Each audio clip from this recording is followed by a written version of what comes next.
Welcome to the Bluegrass Podcast. Today we're going to be talking with Amber Cann, pharmacist and member of the Governor's Medical Advisory Panel last year. We're going to be talking pharmaceuticals, dosages, and of course, cannabis. Not to mention a very special musical feature by Alex Teller. Let's get right into it.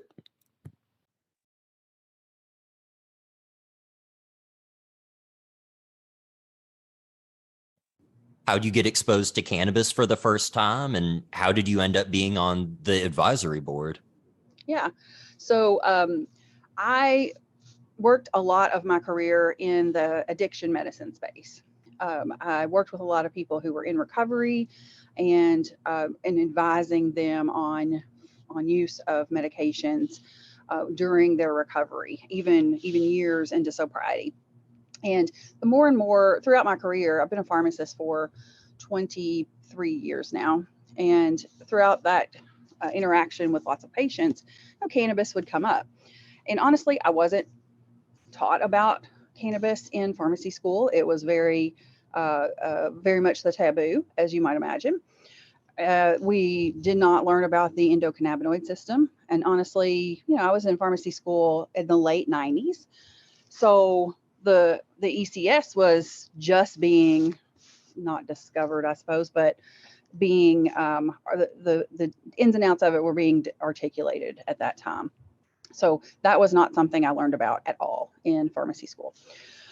So as my career went forward, I would hear patients talking about cannabis, and I worried about sobriety and how it would affect that.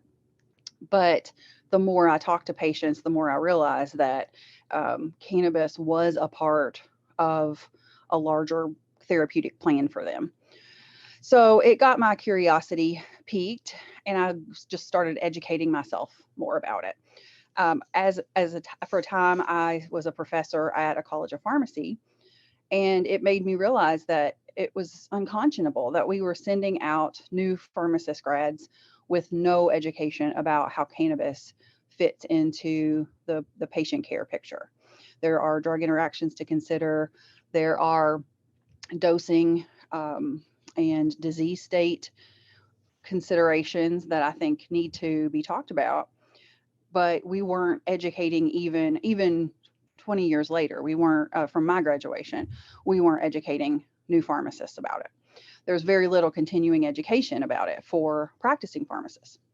So as I was teaching in the College of Pharmacy, I wanted to develop a cannabis elective. And as you might imagine, it was going to be pretty popular. In the interim, my department had some downsizing and my position became eliminated. So I didn't get to teach it, but I was able to create some continuing education for my fellow pharmacists in Kentucky, and then just continue to educate myself more.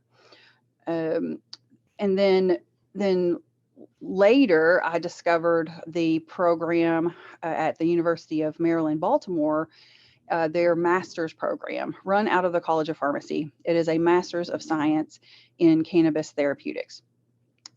So naturally, I was very excited about that, and I started that program last year to add to the many letters after my name that I already have. My real interest in that is that I honestly think that that we as a healthcare community have too long ignored the benefits and the risks that cannabis can pose and offer to patients, and that by not talking about it, we are continuing this taboo that patients are not able to share it with their healthcare providers. When I spoke to the Kentucky Pharmacists Association last summer, I asked the group of my colleagues, how many of you ask your patients about cannabis use? And most of them were giving me kind of a sheepish look, and unfortunately, a few giggles in the room too. But I mean, my question was serious in that we ask about tobacco use, we ask about alcohol use. A lot of healthcare organizations ask about illicit drug use. Mm-hmm. And if we are not talking to patients about cannabis, if we're not asking that, then they're not going to feel comfortable in sharing it. And the feedback I got from some pharmacists was, I don't know how to counsel about drug interactions. I don't know them. So I don't ask because I don't even know what I would say if they said they are using. Of course, my response to that is every pharmacist has a patient that is using cannabis, multiple patients. So we are derelict in our duties as pharmacists and as care providers if we are not taking that part of the picture into account. Some of the pharmacists said, I don't know where I would document that. My electronic health system, my pharmacy system doesn't have a place for me to document that about a patient. And that's true. The IT space around cannabis has not really caught up.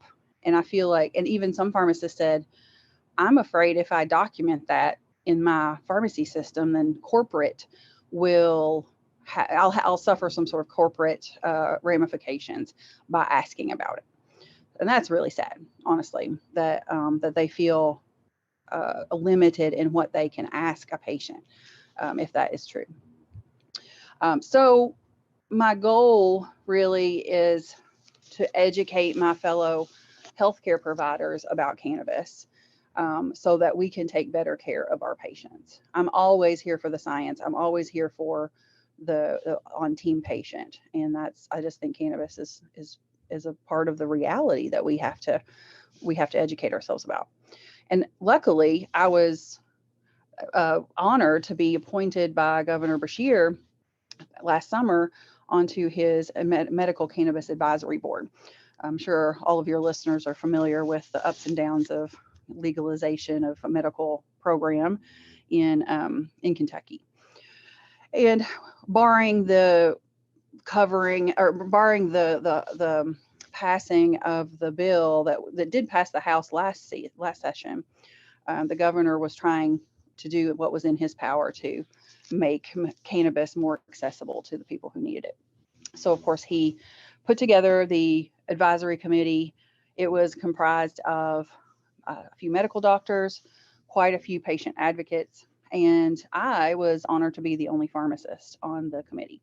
So we went around to town halls on several dates all across the state, from Paducah to Pikeville and Frankfort, and northern Kentucky. So the overwhelming sentiment of those town hall meetings was that patients, people in Kentucky, citizens of Kentucky, were overwhelmingly in favor of more access to medical cannabis.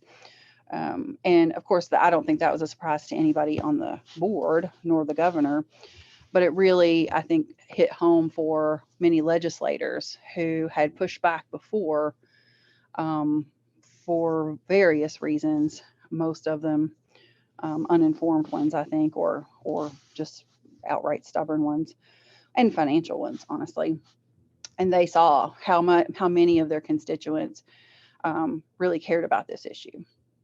So there's a lot of moving stories that I heard during those town hall meetings. So many veterans turned out, which is very moving. And honestly, it's like the most bipartisan issue that I can think of in the history of Kentucky politics. Mm-hmm. So being on that board was such a blessing because I got to meet other healthcare professionals that were interested in cannabis therapeutics.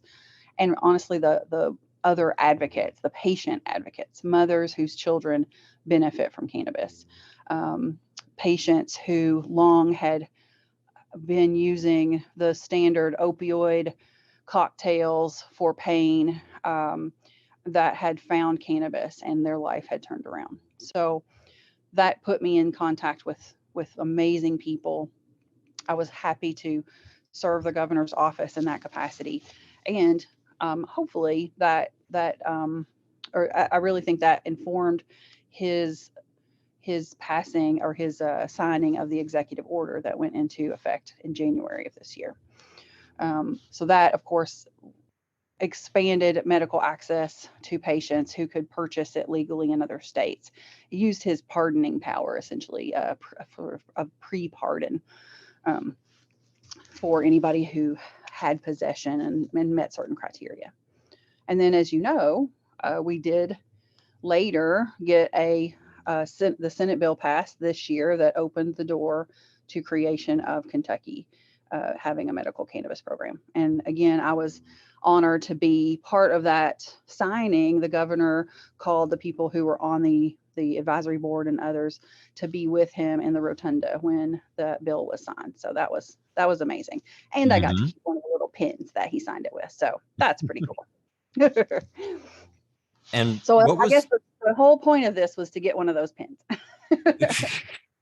And what was that process like, of sort of that feedback process, not just going to people in Kentucky, but also did the advisory board have like internal conversations before you all made recommendations? Did you all have meetings to try and figure out what even the best way it was to start getting this feedback? How did that work going to the public and making these recommendations? We had an initial kickoff meeting just to introduce the board members to each other and learn about our various backgrounds. And then we also met with the co-chairs of the committee, who were both already members of the governor's cabinet in one way or another: public safety, the Health and Human Services Department of Kentucky, but we also had people who were representing corrections and other organizations there too. So we did have a kickoff meeting, and then when we had the town hall meetings, we were there.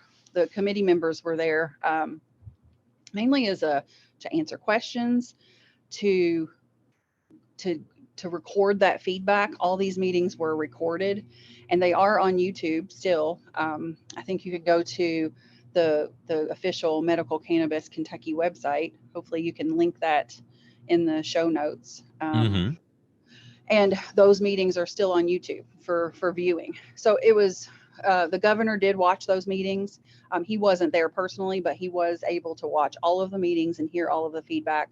We as a committee, they had the website set up. So if you couldn't be at a meeting, they were telling people, if you can't be at the town hall, please use this website to submit your comments.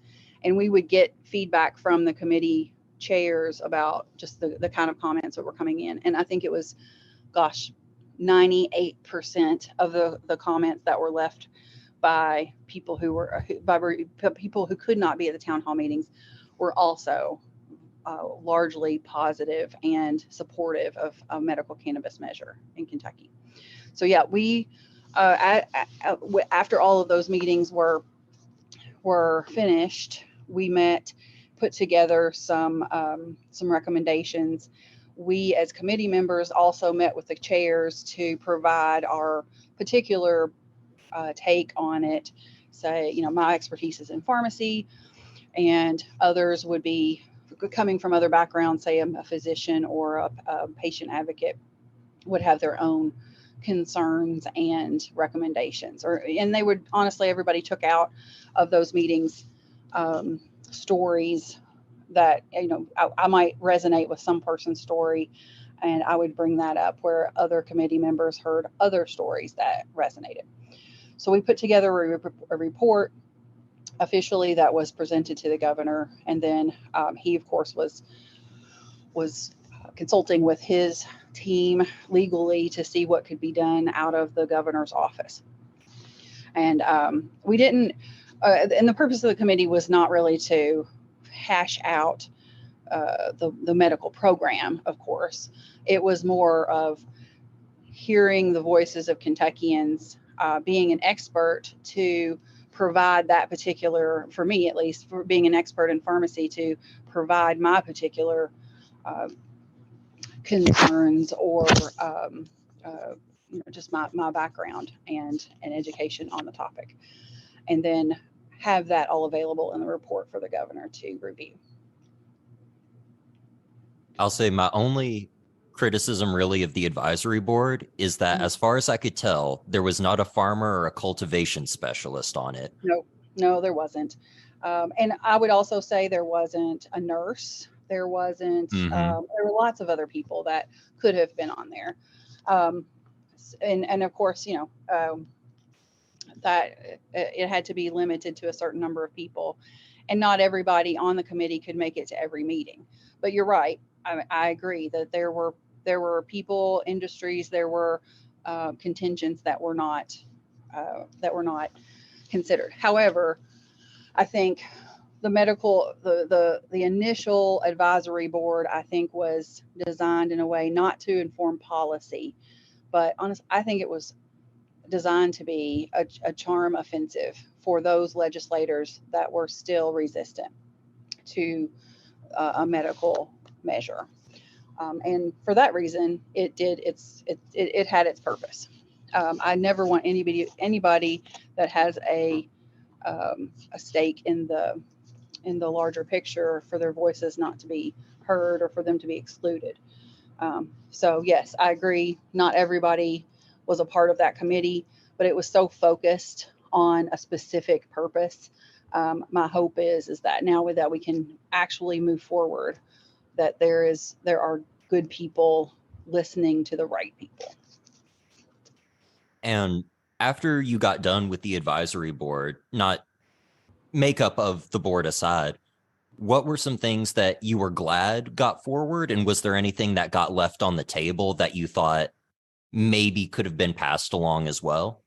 Yeah, the Senate bill or the House bill that passed in 2022. No, let's see, what year are we in? 2021. When the House bill that passed then.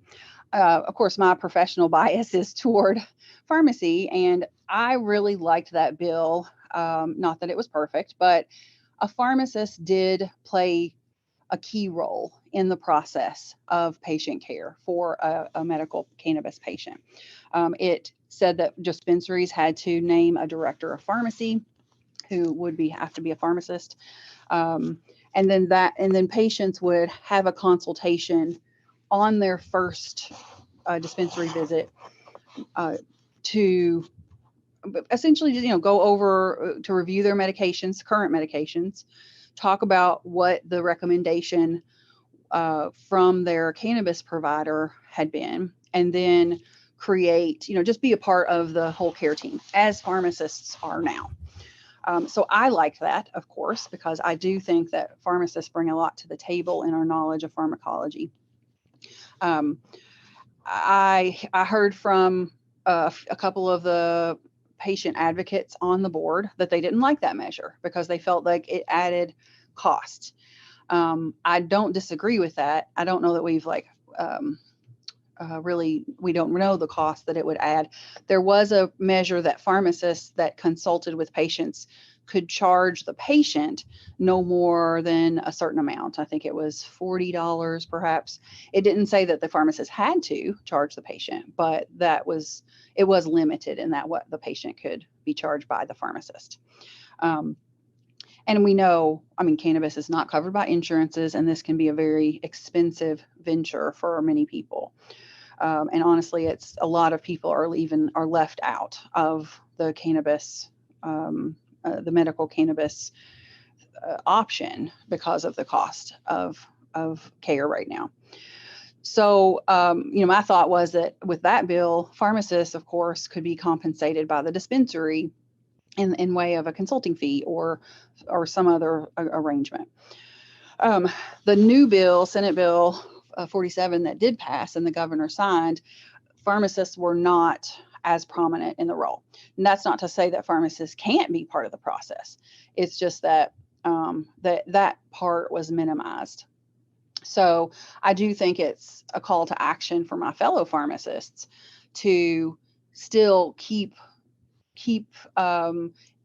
educating themselves and being a part of the patient care process, insisting from the medical community that we also have expertise that can be of use and of service to the patient. So that is also my goal, is to just keep on educating our legislators, and as we go forward, people, business leaders and so forth about the benefits that pharmacists can bring to the table in this area. Um, now, there were, and the bill that passed was not perfect either, but I do think that some of the things that we just haven't hashed out yet. I just think I think of 3 a.m. and I think, gosh, I hope somebody's thinking about this. And just from the pharmacy standpoint of how we document, how we report to the controlled substances reporting system that other controlled substances are listed under. Uh, Lots of pharmacy related things that I think we still need to think about, because it's a complicated situation. I mean, other states have done this, though. We are well behind other states in implementing medical cannabis, so we should learn from the other states who are far ahead. We don't have to recreate the wheel here. Out of curiosity, I think I probably fall somewhere between you and the patient advocates. I think there definitely should be some form of medical professional.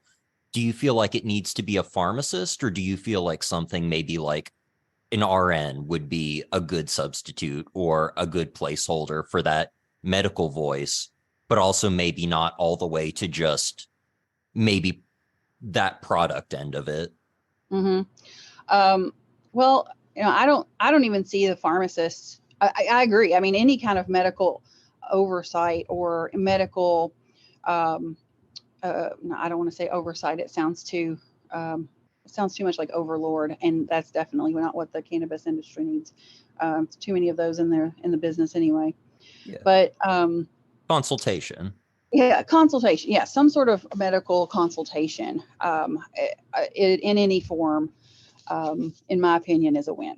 Of course, they do have a medical cannabis physician, or I think nurse practitioners are also included in the bill now. So they do have that consultation medically with someone who is more trained on the diagnostic side.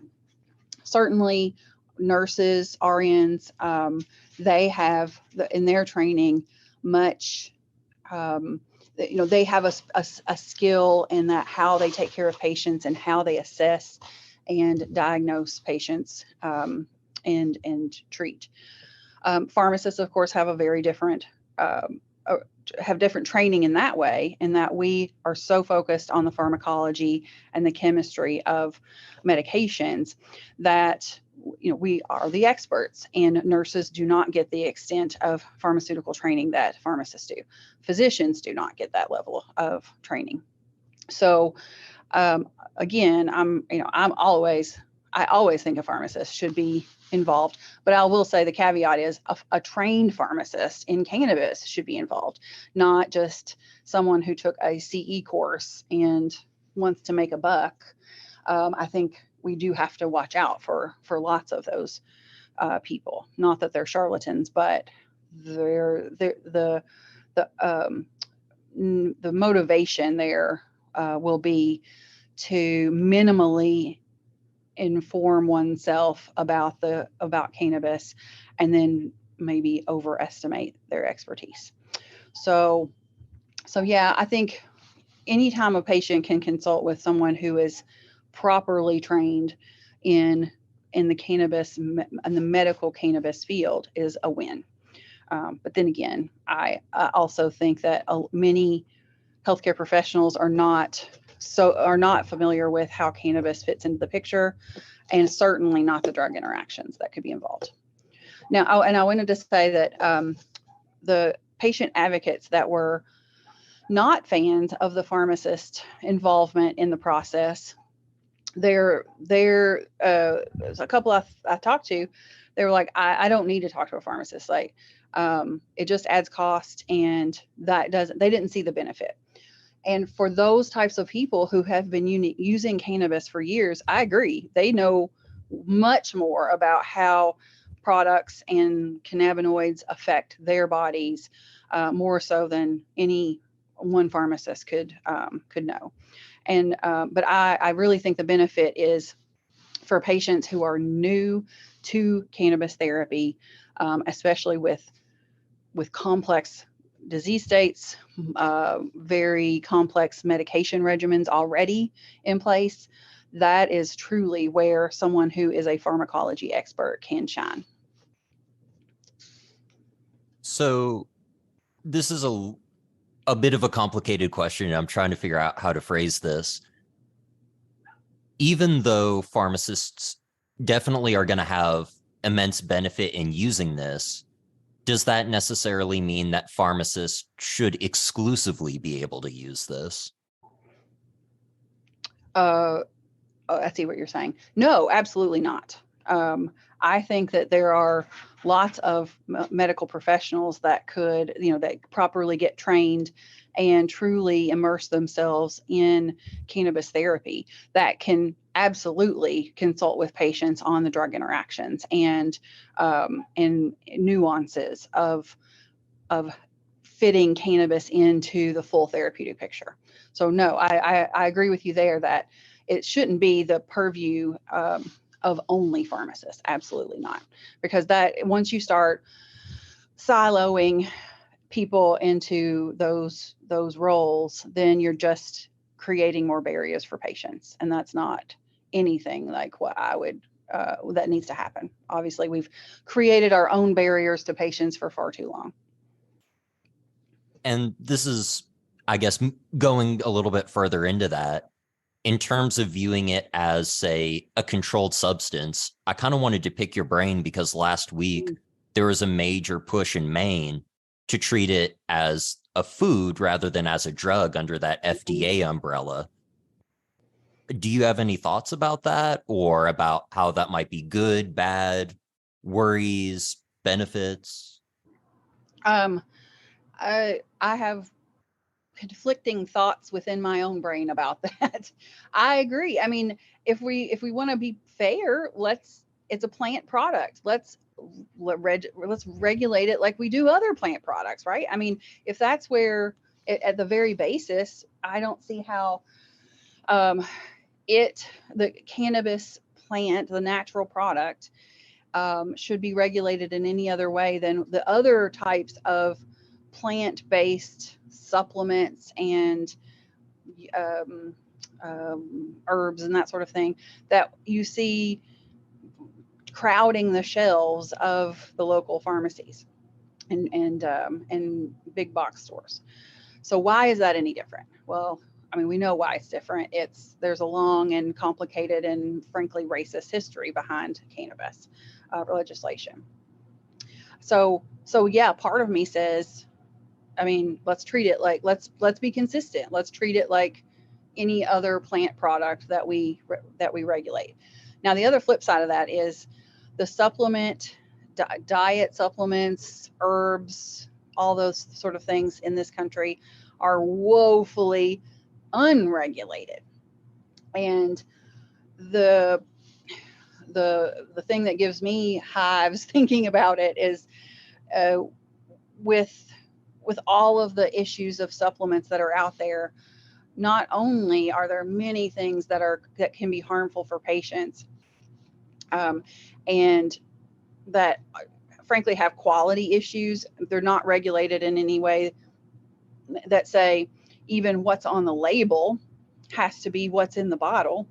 And we hear all the time about recalls and manufacturing issues where contamination of one drug has been found in supplements. There's a spate of news stories several years ago about warfarin, which is a blood thinner and a rat poison historically, was found in several different supplements. So clearly that is a health issue. But the way that it is self-policed by the supplement industry is problematic. Now, some companies are reputable. Some companies do offer a much higher standard and are transparent about their process and their testing and the product that's in the bottle. And they have a good reputation for providing a quality product. But then again, there's all of the gas station bottles on the shelf that just really make me nervous. Mm-hmm. So yeah, I mean, the I wouldn't call myself a libertarian per se, because I'm super liberal also. I guess those two things don't have to be necessarily mutually exclusive. But I mean, part of me says what we shouldn't regulate it at all. Let's adults are adults, and we should be able to let adults make decisions about their own health care. So, as a healthcare provider, I'm certainly a fan of patient autonomy and the ability to inform the patient with good science so that the patient can be a part of their decision making about their own healthcare. But then again, humans being humans, and the capitalistic machine of the pharmaceutical industry, I worry about um, bad apples coming into the industry and making a buck, and then, not having a shingle out the next day, and leaving a trail of harmed patients in the way. I think that that's a good viewpoint to have, because we definitely see that in cannabis already throughout Mm-hmm. the industry, and especially with our largest operators. And I think especially for this, part of it is the limited licensing. In a lot Yeah. of states, there's a monopoly on, we are your only source for this product. Mm-hmm. So you can either buy our product or not buy at all, which Yeah. also strengthens the traditional market, black market, however you want to call it. Of course. And I want to know, do you think that this is a question of regulation and policy? Is it in terms of, if you're operating at scale, you simply can't monitor the amount of product you're putting out? Where do you feel like this maybe falls down at? Well, um, you know, I, I I don't understand all the I don't know all the issues related to production and how other states do their licenses, but I do know that monopolies exist, and the problems that can come about. Um, so again, I think that there are things that are done well in some states. There are things that are done poorly, and if anything, should why not have, if we can just reschedule it, for crying out loud. I mean, a lot of the problems would be eliminated by rescheduling it out of C1, Schedule 1 controlled substance. And I don't know how I feel, honestly, about, well, should it be a C3? Should it be a C5? Should it not be scheduled at all? I mean, I could argue with myself all day on that. Um, but I think that if we can remove this C1 albatross around the neck of the cannabis plant, then it opens up so many more things that we could talk about. Until then, we are just sort of shackled um, with um, the federal controlled substance moniker, and we're limited on research and access and licensing and everything else. So yeah, I think we can do a better job, of course, of who can license it, who can grow it, who can um, process it, all of those things. And I don't know the answer to those. I wanted to pick your brain a little bit on something that I think is fairly common, especially with cannabis. And this is a perception issue, that cannabis is consequence free, that a lot of people Mm-hmm. are under the misapprehension of, and that's dosage creep. And I want to know how, Mm-hmm. as a pharmacist, you all deal with that or maybe interact with that, because, and I hate referring cannabis to opiates in any way, but like moving into fentanyl, where now there are prescriptions for a stronger, more tightly controlled version, but Mm-hmm. maybe it's also more possible to misapply or not take correctly, because the dosage and the quantity is going down, but it's becoming Mm-hmm. more powerful. Yeah. Oh, yeah. I mean, we see that in so many things, right? And a lot of the illicit drugs on the market, a lot of the, um, even just in the opioid pharmaceutical industry. Um, yeah, I mean, obviously the money is there, right? So the money, people, patients, um, it, on the whole, I mean, like recreational patients, perhaps, or adult use patients, generally, historically, the higher THC content has been valued, and so in general, the industry has responded, and so they've cultivated their the stock generally that what we have access to with higher THC, but they haven't focused really on the other cannabinoids nor terpenes. I think that's turning around though. I mean, patients are becoming more informed about all the other products that can or all the other components of the cannabis plant more so than they used to be. But yeah, I think that the medical cannabis patient is not looking for the highest THC. And if that is all that the industry is providing, then yeah, we're leaving those patients, those people behind, and we're not giving the benefit of all the other cannabinoids, like CBD that has a lot of benefit to the patient and a lot of medical use that it's being de-emphasized. So just like any other pharmaceutical, in that way, perhaps some sort of I don't know what to call it. Um, I always hate more regulation, but just some sort of system to where we have a diverse range of products that meet people's needs where they are, rather than just the dosage creep and the THC potency creeping up and up. Because frankly, that isn't what the medical cannabis community is about. And I think part of this is also misinformation to a large extent within the industry. This promotion of THC as a measure of potency, when in reality, like we're talking about the entourage effect and all of these other 120 different cannabinoids that all interact together, right? It makes it really easy for people to think they understand, but it actually results in an inferior quality product for medical patients. Indeed, absolutely.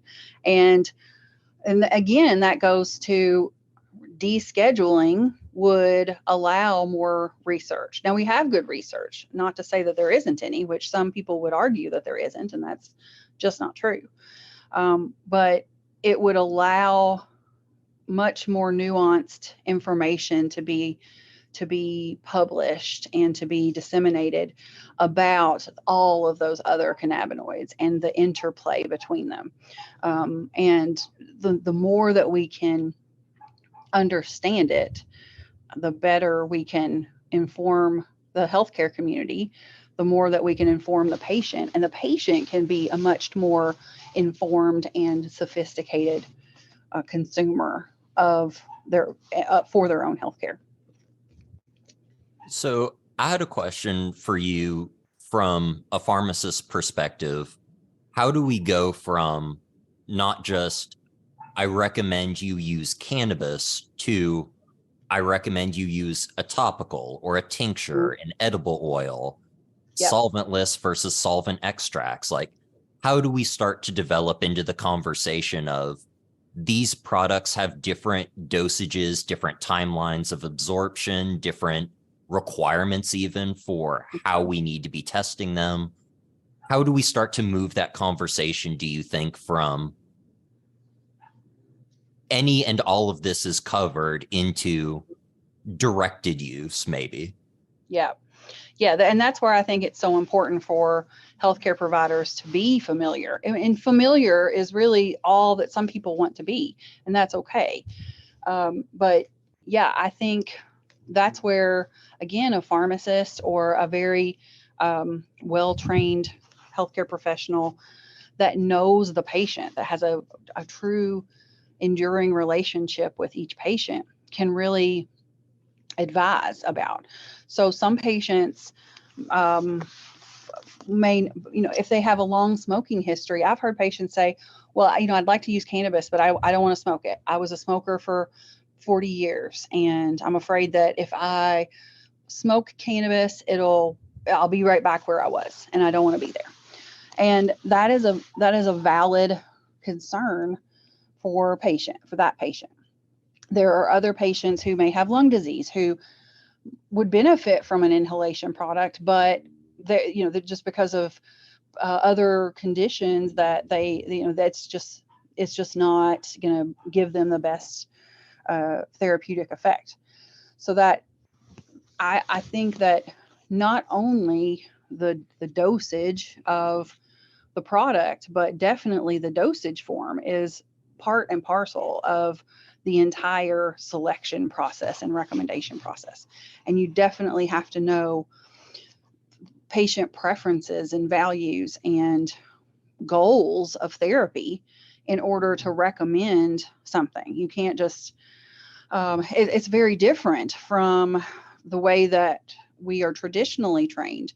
As a pharmacist, I've had to throw away so much of what I know about how other medications work.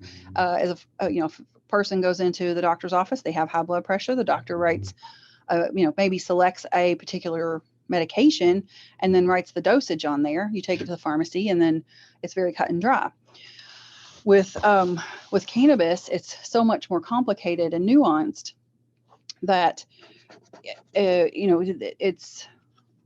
most people prefer, at least in traditional pharmaceuticals, an oral route, but that is not the case, nor is it appropriate for all cannabis patients. And I think a mix of different dosage forms is probably a good recommendation for a lot of patients, because the dosage forms differ in the onset of action, the duration of action, and other things related that are patient specific things that would inform one dosage form over another. Probably having a mix of all of those things available to the patient is the best way to go. For instance, I was disappointed going back to the bill that did pass. One of the things I did see that I was disappointed about is Kentucky allows no flower for sale in their medical cannabis program. Kentucky has a long history of bad juju when it comes to tobacco and smoking, and I see where that's coming from. But honestly, I think from a patient standpoint, having an inhalation dosage form which is a quick acting dosage form, along with a longer acting dosage form like an edible, an oral tincture, something that is more long acting, that's a better control of, say, pain. If you have chronic pain, you want something that is on board for a longer period of time, but you also need something for breakthrough pain. And that's where an inhalation product can come in. And that's where a patient can be able to really, really dial in what they need, rather than be left, frankly, where we are with opioids now, is just sort of chasing the condition with a inferior method. When you said no flower, are you referring to SB 47 that just passed? Yes. So flower is allowed, but there has to be there has to be a label on it, though, that says not for combustion purposes. So it's supposed to be specifically for edible creation or for vaporization. Yeah. But that's such a wink, wink, nod, nod thing. Okay. So, I guess that's what I'm thinking of. I'm thinking of, no actual combustible flower products would be allowed officially, I guess. And yeah, thank you for that. So I'm thinking just from like dosage form perspective, and you provide such a good background from the industry or production side of it. I really appreciate that. So I see what you're saying is the wink, wink, nod, nod part. And I'll But also say vaporization is a different form. Heating it something is up with hot air and convection, and then, right. using an electronic dryer vaporizer is different. But I think there's also, and this, I'm sorry if I'm starting to talk now, but like No, the no, it's combustion method does give you different results. Not only are there dangers, but there are also terpenes, cannabinoids, other items that, unless you combust them, are not going to give the same effect. well, that's true. Yes, I mean we do have to heat cannabinoids to a certain level to activate them, to decarboxylate them. So yes, we do have to um, walk a fine line between the having having the right chemical components and the right dosage form or delivery method um, available. So the one thing I'm not a fan of is like vaping, for instance. So I mean, vaping, as we know, has Vaping is oil, you mean? vaping oils. Yes, thank you. Yes, that to me is problematic in that we know that vaping, at least in the nicotine space, has caused so many health issues that we haven't even like long term discovered yet. So And we're I already seeing studies coming out on that for isolates for cannabis.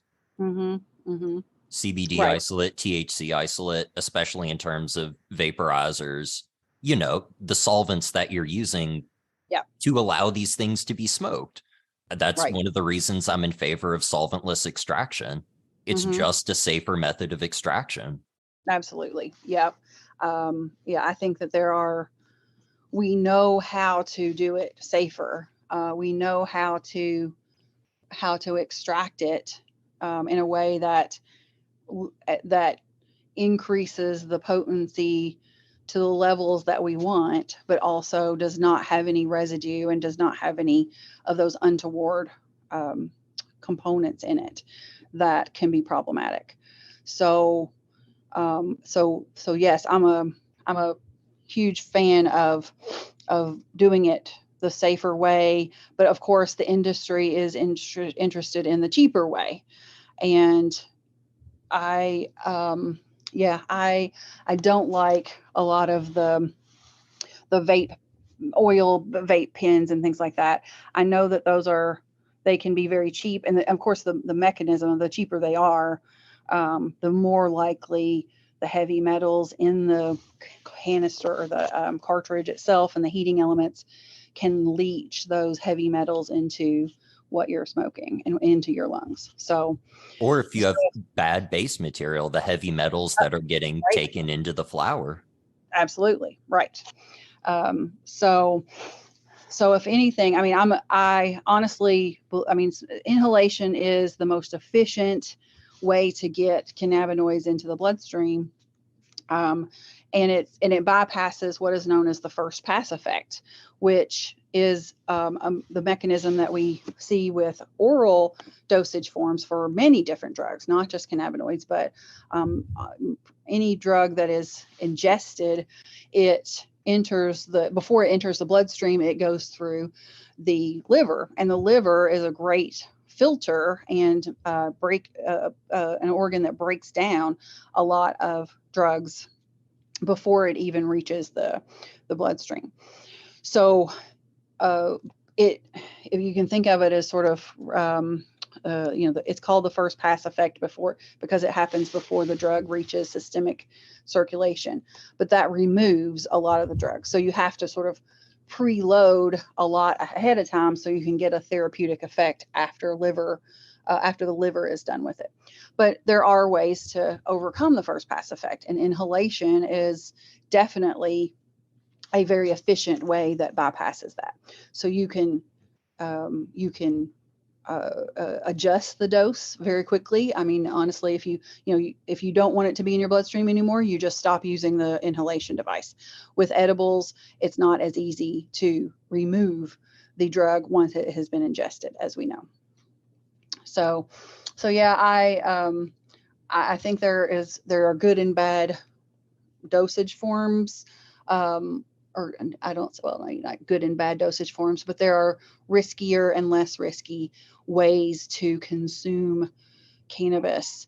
And that maybe that's where more regulation does need to be. That's where I am a fan of more regulation, is keeping these bad apples out of that market, and being able to protect the public, and making transparency an absolute must on how these products are packaged.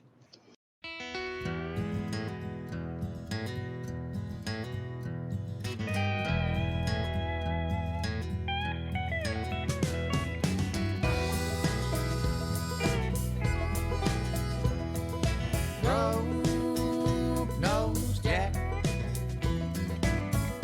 Broke nose Jack. Shot a man behind his back.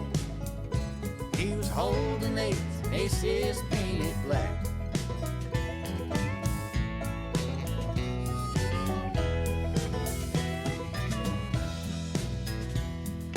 Deadwood, South Dakota, home of the Lakota, town without law and all the land.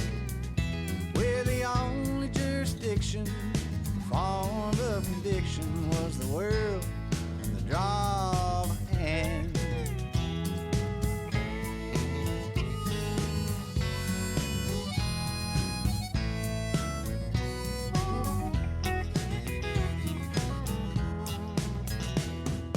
Broke nose Jack.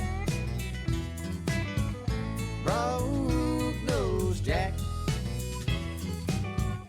Shot a man behind his back.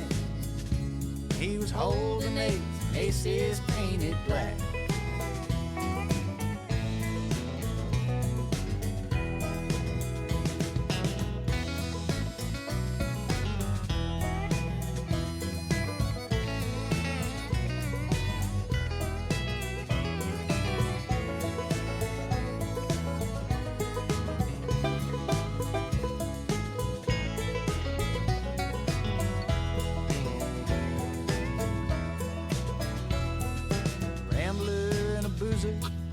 Gambler but a loser, crooked coward by the name of Call.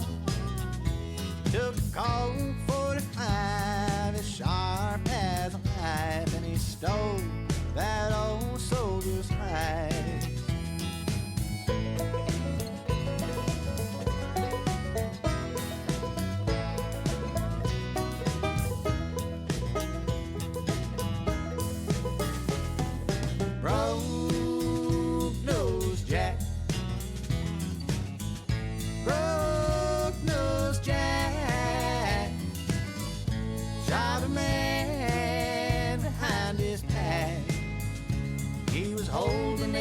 Aces painted black.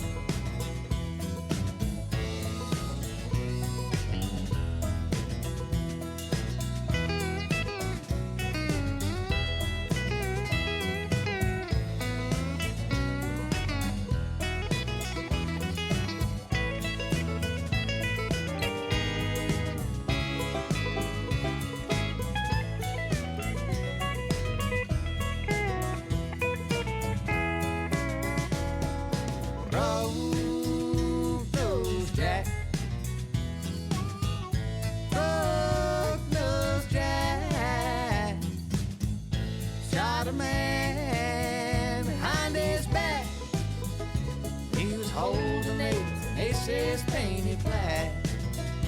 He was holding aces painted black. Now he's folding aces painted black.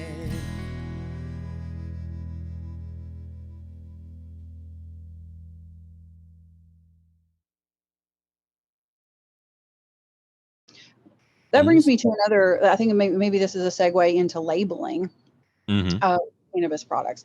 And, any Kentuckian who has gone into a CBD store or has purchased CBD has seen this, it's the labeling can be, it's all over the place. Usually I'll see the total number of milligrams of CBD, for instance, on the bottle. But that involves math where you have to divide by the volume, say, of the tincture or the oil that you have. And then you have a dropper that is in the bottle that may or may not be marked with a milliliter or a half a milliliter. So then you're left with figuring out you have to divide the total volume and the dosage to find out how many milligrams are in a milliliter, for instance. And then you have a dropper that you have to eyeball to see how to see how much of that milligram or milliliter you can use. So the labeling and the packaging to me is very problematic. And I wish that we had a more uniform way of labeling. Much like, the FDA, we do for pharmaceuticals, traditional pharmaceuticals, we have standards of how medications have to be labeled. Even the most noxious leaves and berries that do nothing pharmaceutically that are on the shelves and bottles, they on the label, they do say how much of a medication or how much of a product is in. Sorry, my dog is barking. They do say how much of a product is in each dosage form, each capsule, each tablet. So that's more transparent, and that's how we as healthcare consumers are kind of used to looking at medications by the dosage unit. But CBD and THC products are not, or just cannabinoid products are not labeled in that way, and that's maddening and frightening to me, and that patients are having to navigate that and figure this out on their own. Absolutely. Well, and even the idea of how and what are you actually getting? Like if you're taking an edible, it's not going to be 9, it's going to be 11. Once you convert it, it's a radically different process, right? Absolutely. But they think that they're getting 9 because that's what they're chewing. That's one of the benefits, I think, to like tincture. It goes directly into your bloodstream and you don't have that liver and small intestine conversion in the same way. That's right. Right. But we can use that to our benefit, right? Because absolutely. Because we have 9 circulating, but we also have that active metabolite of 11 hydroxy THC. And that is what gives it its long-term efficacy, its longer duration. So yes, we can use that to our benefit. But again, it's harder to titrate the dose because of the longer onset to action. What you ate that day. Absolutely. What you ate before and after, the how fast or slow your GI system moves, frankly, the pH of your stomach contents. If you take a medication that lowers the amount of acid you have in your stomach because you have heartburn, well, that can affect the amount of cannabinoids that you that get actually to the bloodstream. One interesting thing about this bill, and this moves off of labeling, advertising for cannabis is not allowed, which I like. And I think, like you said, there should be a standardized label on it. But it's interesting the division that comes up when you mention to legislators or to people in other industries. Yes, I agree that cannabis shouldn't be advertised or, have colorful labels, but neither should alcohol or pharmaceuticals. And then the conversation shifts. And I'm curious about your opinions on that. Oh, it drives me crazy. I think shortly after I got out of pharmacy school is when the whole direct to consumer marketing of pharmaceuticals was more deregulated. And so that's when you started seeing all of these commercials where the person is like hang gliding over a field of wheat.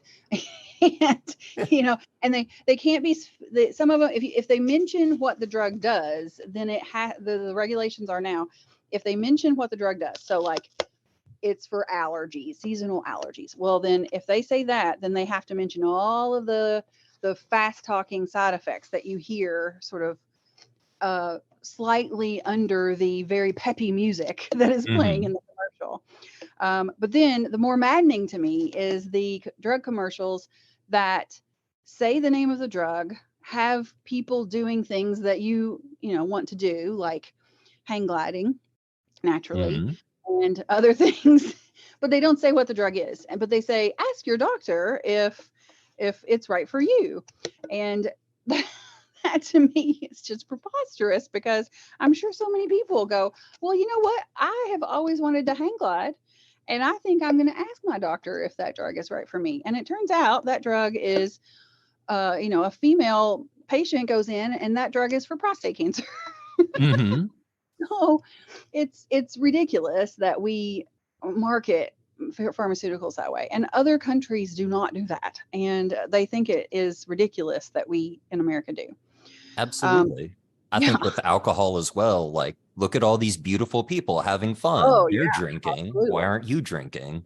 Right, right. Don't you want to be cool like all these people? I mean, I grew up in the Joe Camel era of, you know, the panic of it appealing to kids, and frankly, he was a cartoon camel, and yeah, I can see where the advertisements were wink, wink, nod, nod, targeted to younger potential customers. Oh, not even So, wink, wink, nod, nod, just well, straight no, targeted. no, yeah, you're right. I don't know. I don't know why I'm giving them the benefit of the doubt. No, it's So, like I get a lot of pushback in Frankfurt from a lot of alcohol people because I'm like, no, yes, you're right. But also down the road from us, I can buy Sunny D vodka seltzer. Like, yeah. you don't see any sort of like that. Hmm. Sunny D, like the Right. kid Yeah. beverage. Yes. This Sunny D situation is a new phenomenon that I'm just becoming aware of. And I mean, what are we going to have? Capri Sun seltzer, the Capri Sun shooters next. Oh I yeah, mean, it's I mean, it is ridiculous. And so yeah, I agree. I mean, I don't think we should. I think there should be oversight of marketing of pharmaceuticals. I think we do it poorly now, because it's you're telling a patient who doesn't have the clinical knowledge to assess for themselves.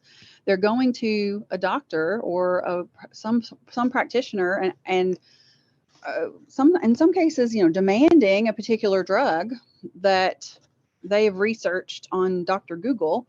hmm And and doctors run a business like anybody else, and they need patients to practice their craft, and many of them are worried about a bad Yelp review, and so they feel pressured to write a prescription when a cheaper, less less problematic or less noxious medication could do the job just as well, or frankly no medication is needed, but they write a prescription in order to appease people. So it's just creating this false market driven by the images that we see in the advertisements. You know, I think it contributes to antibiotic resistance. I think it contributes to undertreatment of other conditions, and it's just a bad environment all the way around. I wanted We to need loop. to do better. We do, and that's one of the things I like about being able to work with cannabis is I'm like, yes, let's not just talk about this issue in cannabis. Let's Mhm. also bring this out to the wider Yeah, conversation. yeah. Well, and like you said with alcohol, I mean, many of our legislators or several of our legislators are own distilleries or have financial interests in things that for some reason they see as competition to medical cannabis. And I don't, you can't explain that away to me any day of the week. Um, but there's a lot of just the, you know, I mean, we think of It's a double everything. standard. It's absolutely a double standard. But patients think of things that are over the counter as, oh, it's over the counter, it must be safe, right? Yeah, And or consequence free. or consequence free. That's right. And gosh, I mean, anybody can go in and buy, you know, something off the Tylenol off the shelf in any place that sells anything. But Tylenol is, I mean, it causes more, an acetaminophen, not just brand name Tylenol, but acetaminophen product causes more cases of chronic and acute liver failure in this country, more deaths related to liver toxicity than many other drugs. Certainly, it causes a lot more bad patient outcomes than anything cannabis related. And there have been multiple FDA advisory boards and patient advocate boards that have said that if even back in the 70s, there were really smart people at the FDA or in advising the FDA that said if acetaminophen were discovered today, it would never be over the counter. It would never be something that appears in, frankly, every cough and cold product and all kinds of sneaky other medications. And people don't realize how noxious it is and how dangerous acetaminophen can be. The difference between what is supposedly a safe dose and supposedly a toxic dose. So yeah, I mean, the things that are harming us are lurking in everything that we can purchase, and yet people raise alarm bells on things that are known to have much less toxicity. So herein lies part of my days filled with rage is the inconsistency and the inconsistency of the messaging that we send, the inconsistency, yet there is solid science to back up all of these things that we know to be true. Oh, absolutely. Well, the expectations too. I mean, I get hit over the head every single day with people saying, what about the smell of cannabis growing? Mm-hmm. And every day I went to school in Nelson County for 14 years, the smell of sour mash was so heavy in the air that you could smell it anywhere. Our gym was built to be half of a bourbon barrel. They switched the warehouses from white to black because there is a black fungus that grows on everything from the emissions. Like, there are issues here, like you're talking about the double standard. You're preaching to the choir. I love getting into this, though, because I'm like, no, yes, let's talk about this. That's 100% what we need to do. But solution-wise, you were talking about lab results and sort of what you can find on the label and not find. I want to know your thoughts on the QR code phenomenon that's really developed in a lot of other states, where you can go straight to the full lab test and you don't have to try and cram in onto this tiny bottle. What are the most essential pieces of this, and let's cut everything else out? Yeah. Oh, I love that. I tell every patient who asks me, where should I buy? Even, of course, now in Kentucky, it's just CBD products, but what's a good place to buy CBD? And I'll say, look, I mean, what you should look for in any product is the COA. And if you can't get ready access to look at the COA yourself, then keep walking. I mean, you should, as a consumer, you should know what's going in your body. And there are regulations about standards of pharmaceuticals that, you don't have to know what every little filler is in your blood pressure medicine, because there are standards that are set for that. But unfortunately, I mean, we don't have such standards in the supplement / natural product in cannabis industry. So I do think that patients need to insist that where they purchase and who they purchase from provide that information readily.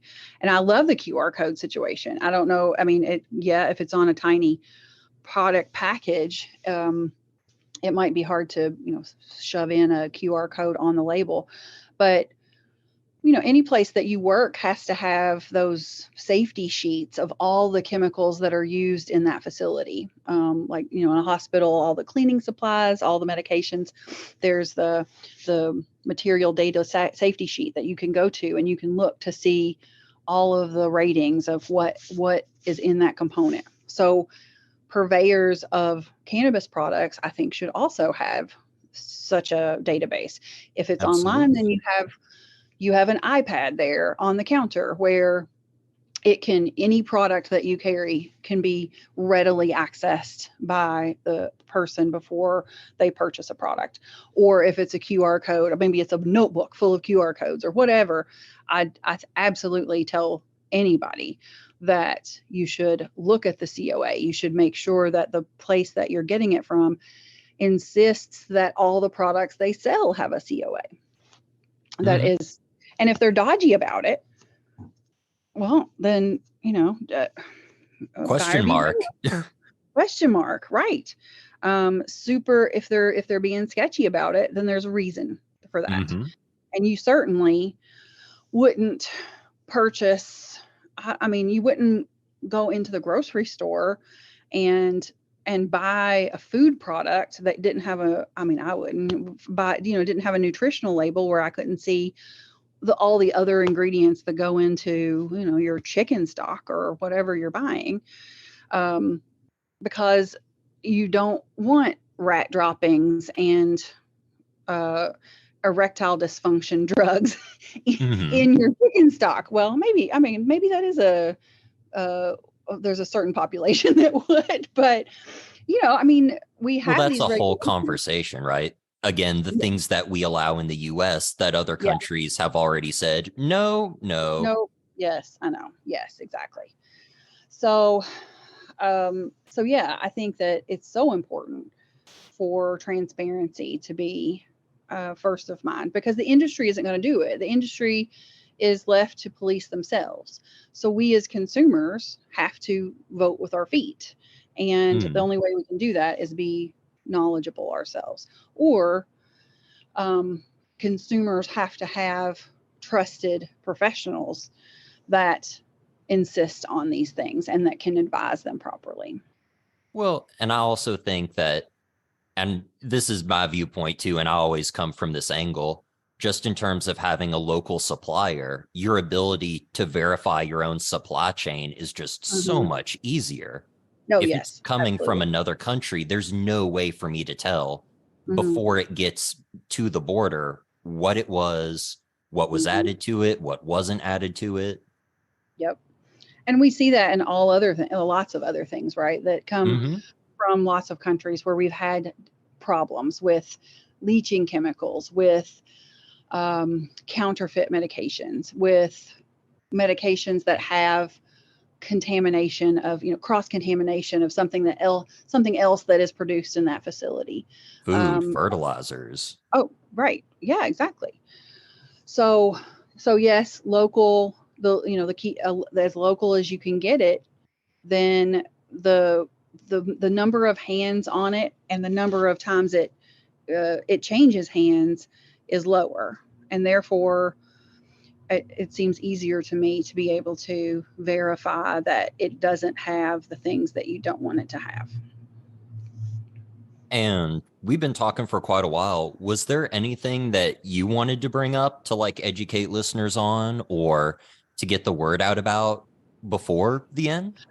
One thing I think of is I have gotten so many questions about workplace testing. And I don't know if you've talked about this on other episodes yet, but I think that's, as a pharmacist or as a healthcare provider, that's one thing that I have gotten a lot of questions. So I thought I'd just kind of go over that real quick. A lot of people now say, when the executive order went into place in January, okay, so I meet all the criteria that is necessary for the executive order.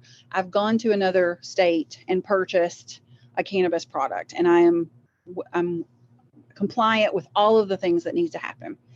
Can I just if I have to have a random drug test, can I just show them my documentation and then it's cool? And my answer is probably not, or at least it depends, because workplaces are certainly within their power to set their own policies about cannabis tolerance and cannabis use among employees.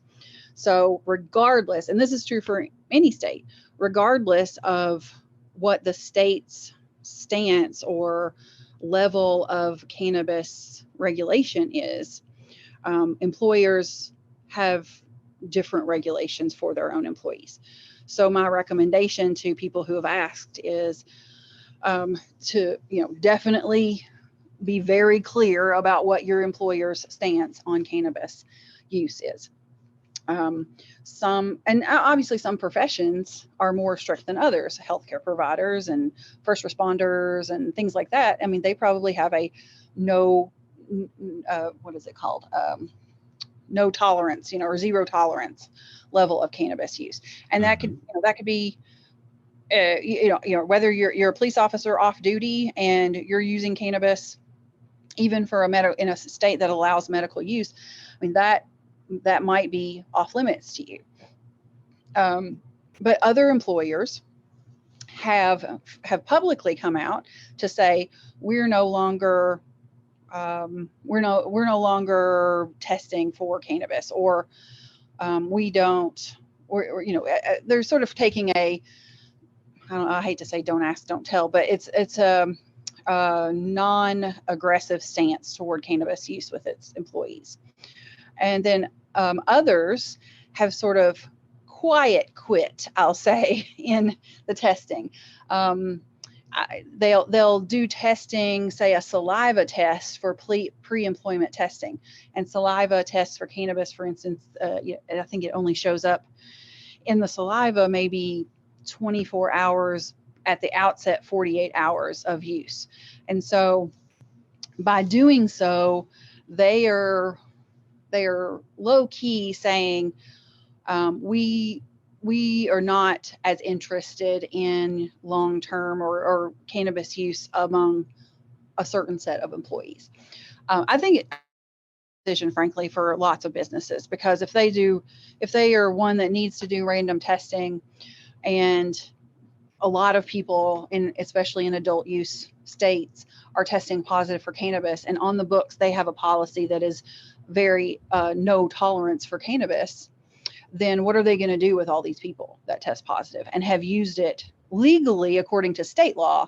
But are they going to fire all of them? Is that their policy? And it's just kind of a HR nightmare.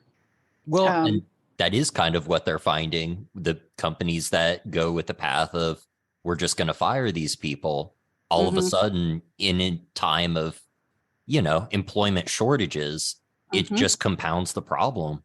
It does. Yeah. And I mean, I've long been a proponent, but working in the addiction space, I've long been a proponent of kind of the ban the box movement, where most employers will have that box that you have to check. Do you have a previous felony, or do you have a previous drug conviction? And so many people, good people that are very skilled in what they do, have a previous low-level arrest, say, for cannabis possession, and even like 20 years prior when they were in their early 20s. And yet you're telling me that person can't be a great electrician or plumber or pharmacist, for that matter. Absolutely. Makes no sense.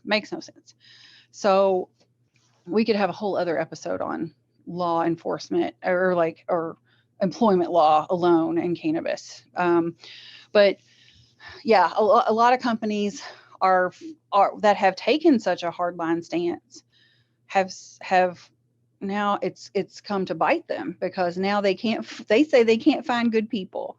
And frankly, yeah, you can. You had good people. You have good people, and you have not come to terms with the reality of what cannabis is doing for people.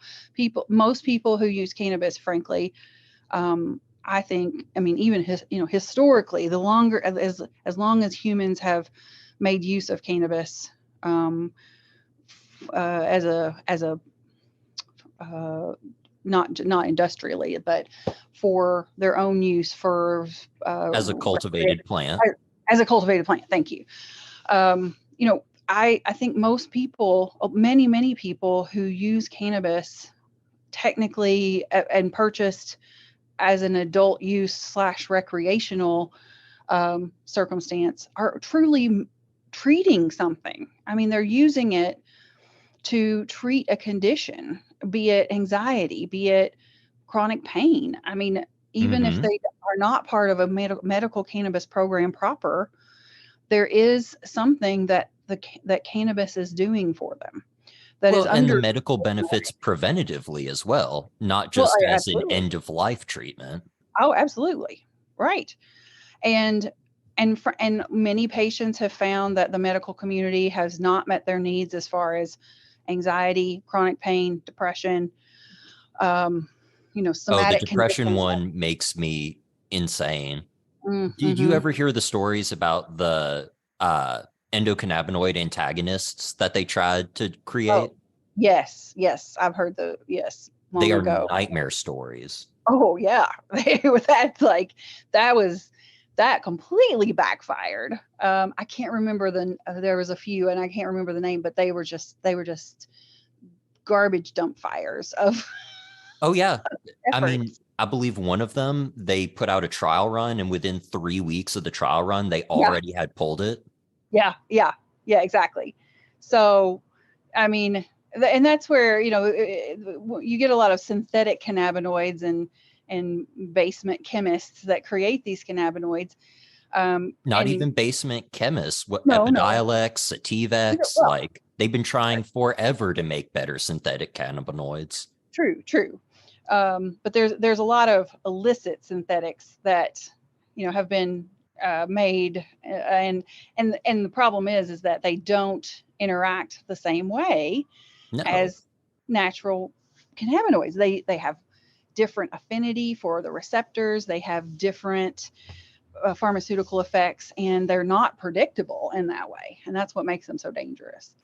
Um, so yes, there have been lots of um, trials and failures by people trying to I guess improve something, but they made things worse.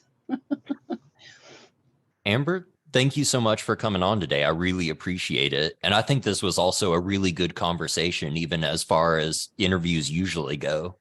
Oh, thank you. Well, people will ask me a lot about it because I love learning. I'm always here for the science, and I always love to hear about how we as medical professionals can serve patients. And the more I learn about cannabis, the more excited and curious I get, but also the more filled with rage I get. And I think you understand that too.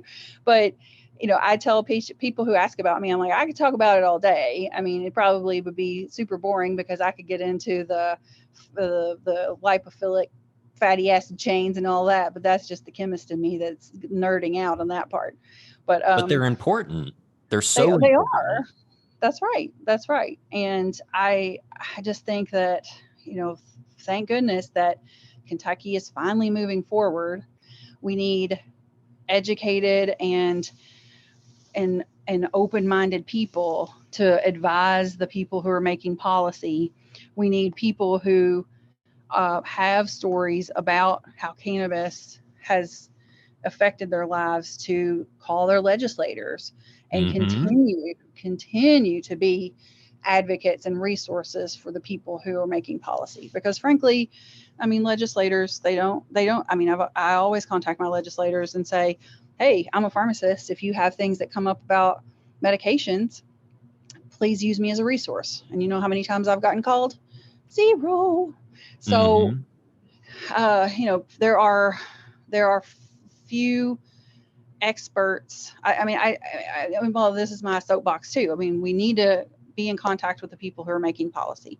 We need to educate ourselves. We need to be good advocates for ourselves and for our family members, to make our own healthcare decisions, and we need to make sure that things are done right. I mean, like, insist with your dollars that you value a quality product and that you value quality healthcare in the cannabis space.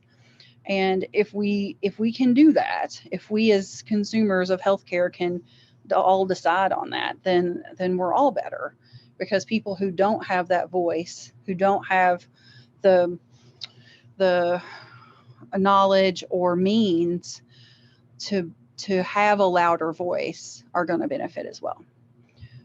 So that's my little space of the world that I'm trying to do, is educate my fellow healthcare providers and specifically pharmacists about cannabis, because it's here. Patients are using it. Patients need healthcare professionals that are a willing voice of advocacy in their corner. And it's very appreciated. Is there any resources for if people want to find out more about you, or like a website, or do you do any of that? Yeah, so I have consulted with patients who have questions about drug interactions, or just even questions about how to access cannabis with the current environment in Kentucky. And my website is ambercann.com.